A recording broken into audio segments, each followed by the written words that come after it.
तो इस क्वेश्चन में ये कहा गया है कि L1 एक लाइन है जो किसी पॉइंट 1, 2, 3 से पास कर रही है और ये जो लाइन है parallel to the Z axis है। तो पहले तो मैं आपको एक कॉन्सेप्ट बताना चाहूंगा कि जैसे कोई भी लाइन मान लो कि ये लाइन है, लाइन L1 किसी भी पॉइंट x1, y1 और z1 से पास कर रही है, इस पॉइंट से पास कर रही है और उसका डायरेक्शन रेशियो मतलब उसका डायरेक्शन अगर a comma b comma c है तो लाइन का इक्वेशन होता है, equation of line that is x minus x1 upon a is equal to y minus y1 upon b is equal to z minus z1 upon c. जहां तक बात सबको समझ में आई, तो हमारे केस में ये लाइन 1, 2, 3 से पास कर रही है, तो x1, y1, z1 की जगह क्या आ जाएगा 1, 2, 3 और ये line parallel to Z axis है। मतलब कि इस लाइन L1 का डायरेक्शन हो जाएगा 0, 0, 1 जो कि जेड एक्सिस के पैरेलल है। मतलब parallel to the Z axis कोई भी लाइन होगी तो उसका डायरेक्शन रेशियो होता है 0, 0, 1। अगर कोई भी लाइन एक्स एक्सिस के पैरेलल है तो उसका डायरेक्शन होता है 1, 0, 0। अगर कोई भी लाइन वाई एक्सिस के पैरेलल है तो उसका डायरेक्शन रेशियो होता है 0, 1, 0। और कोई भी लाइन अगर जेड एक्सिस के पैरेलल है तो उसका डायरेक्शन रेशियो क्या होगा 0, 0, 1। तो अकॉर्डिंग टू दैट हमारी लाइन का इक्वेशन क्या आ गया x minus x1 upon a is equal to y minus y1 upon b is equal to z minus z1 upon c। ठीक है। सिमिलर लॉजिक से लाइन L2 पास कर रही है लैम्डा कॉमा 5, 6 से और parallel to the y axis. तो line L2 की इक्वेशन सेम लॉजिक से हो जाएगी x minus lambda upon 0 y minus 5/1 z minus 6/0। ये दोनों L1 और L2 की यहाँ पर इक्वेशन यहाँ पर राइट डाउन कर दी गई हैं। अब आगे क्या बोला गया है, shortest distance between the two lines L1 and L2 is 3। दो लाइन है L1 और L2, उनके बीच की डिस्टेंस कितनी है 3, शॉर्टेस्ट डिस्टेंस। तो जब भी शॉर्टेस्ट डिस्टेंस का फॉर्मूला आता है तो शॉर्टेस्ट डिस्टेंस का फॉर्मूला होता है बेटा, अगर आपको याद है तो बहुत अच्छी बात है और याद होना ही चाहिए। तो शॉर्टेस्ट डिस्टेंस का फॉर्मूला होता है A2 minus A1 dot B1 cross B2 upon mod of B1 cross B2 का होल मॉड। अब सर ये A2 और A1 क्या है, तो A2 और A1 वो पॉइंट होते हैं जहां से ये दोनों लाइनें पास कर रही हैं और ये बीच में क्या आता है डॉट। B1 क्रॉस B2 क्या होता है, B1 उन लाइन का डायरेक्शन रेशियो होता है। क्लियर है यहां तक सारे बच्चों को बात।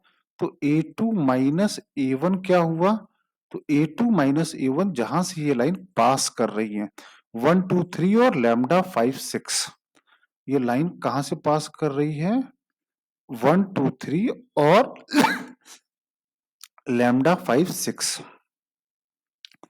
तो A1 क्या हो गया 1 आई कैप, 2 जे कैप, 3 के कैप और A2 क्या हो गया लैम्डा 5, 6, तो लैम्डा आई कैप, 5 जे कैप और 6 के कैप। तो A2 माइनस A1 क्या आ जाएगा लैम्डा माइनस 1 आई कैप, 5 जे माइनस 2 जे, 3 जे कैप, 6 माइनस 3, 3 के कैप। अब बाद में क्या लिखा है डॉट B1 क्रॉस B2। तो हमको B1 क्रॉस B2 मतलब दोनों का डायरेक्शन रेशियो का क्रॉस प्रोडक्ट निकालना पड़ेगा। तो B1 जो लाइन है, B1 का डायरेक्शन रेशियो क्या है? 0 आई कैप, 0 जे कैप, 1 के कैप। और B2 का डायरेक्शन रेशियो क्या है? 0 आई कैप, 1 जे कैप, 0 के कैप। अब B1 क्रॉस B2 अगर आप निकालेंगे दोनों का डायरेक्शन रेशियो, तो वो आ जाएगा आई जे और के, 0 0 1 0 1 0। तो ये आई कैप 0 इंटू 0 कितना आ गया? -1। फिर माइनस जे कैप निकालेंगे तो 0 इंटू 0 0 इंटू 0। कैप कैप निकालोगे तो के कैप भी सब सब 0 ही आने वाला है। तो अल्टीमेटली कितना आया? माइनस आई कैप आया। तो डॉट प्रोडक्ट है माइनस आई कैप के साथ, divided by mod of B1 cross B2। तो B1 क्रॉस B2 निकालोगे तो उसका मॉडुलस वैल्यू आएगी 1। करेक्ट है। अब इसका डॉट प्रोडक्ट निकालो तो कितना आया? माइनस लैम्डा प्लस 1 का mod value is equal to 3 आया। तो minus lambda plus 1 equal to plus minus 3। तो minus lambda plus 1 equal to 3, minus lambda plus 1 equal to -3। तो माइनस लैम्डा इक्वल टू 2। तो लैम्डा की वैल्यू आई -2 और lambda की value आ रही है 4। लैम्डा की यहाँ पे दो वैल्यू आई, -2 और 4। अब अपने क्वेश्चन में वापस आते हैं। तो क्वेश्चन में दिया है कि दो वैल्यू आएंगी, एक लैम्डा 1 और एक लैम्डा 2। तो हमारी भी दो वैल्यू आ चुकी हैं। एक का आंसर आया है 4 और एक का आंसर आया है -2, लैम्डा 1 और लैम्डा 2 की वैल्यू।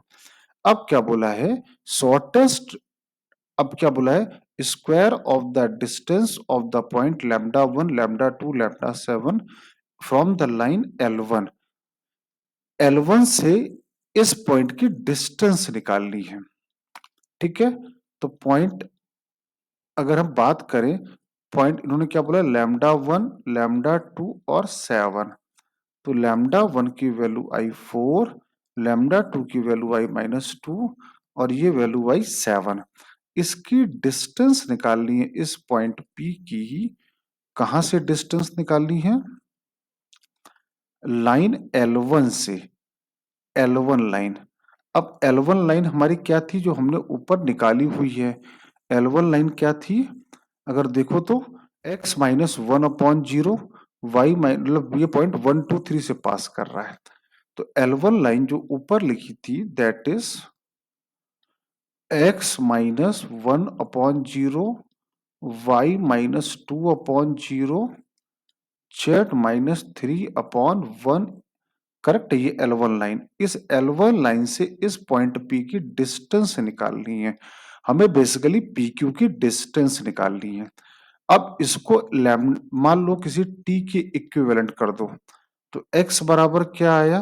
1, y बराबर क्या आया? 2 और z बराबर क्या आया? t+3। अब सर ये क्या आया? It is the coordinate of any point on this line L। तो लाइन L के ऊपर हमने एक पॉइंट Q एज्यूम किया है। इसके कोऑर्डिनेट क्या आ गए? 1 2 और t+3। अब ये दोनों लाइन कौन सी? PQ और L, ये दोनों लाइन आपस में परपेंडिकुलर हैं। तो PQ is perpendicular to L। तो PQ डॉट L की वैल्यू हर हाल में 0 आनी चाहिए। करेक्ट है। अच्छा, ये सारी जितनी भी बातें बता रहे हैं सब स्टैंडर्ड बातें हैं।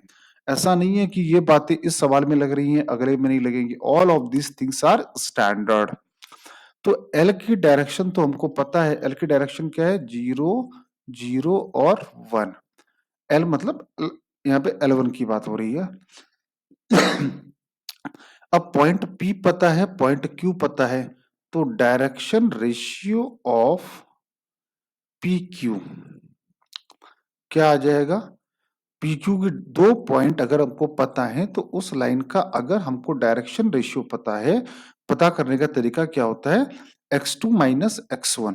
तो जैसे 4 -1 3, -2 कितना आया? -4, 7 माइनस दिस, तो क्या आया 4 माइनस टी। ये direction ratio of p q आ गया। अब पी क्यू का L1 के साथ डॉट प्रोडक्ट लेना है। तो डॉट प्रोडक्ट का मतलब क्या होता है, 3 × 0 0 आया, -4 × 0 0 आया, 4 माइनस टी इंटू 1, तो 4 माइनस टी इंटू 1 बराबर 0। तो यहां से t की वैल्यू क्या आ गई, 4 आ गई। t की वैल्यू अगर 4 आ गई तो पॉइंट q के कोऑर्डिनेट क्या आ गए, 1 2 और 7। t की वैल्यू 4 यहां डाल दी, तो t की वैल्यू डाली 4, तो आंसर आ गया दिस। अब पॉइंट p भी पता है, पॉइंट p क्या है, 4 -2 और 7। अब इन दोनों के बीच का डिस्टेंस पूछा गया क्वेश्चन में, तो पी क्यू कितना आ जाएगा, √4 - 1 का 9, 2 - 2 16, तो आंसर आ गया 5। अब क्वेश्चन में पूछा गया एक बार फिर दोबारा चेक कर लेते हैं। तो क्या पूछा गया कि the square of the distances, अगर स्क्वायर ऑफ द डिस्टेंसेस निकालना हो तो क्या करेंगे, P Q square equal to 25। This is the answer. इस क्वेश्चन की आप दोबारा प्रैक्टिस करिए, अच्छा सवाल ये दिया हुआ है, मेहनत करिए बच्चा।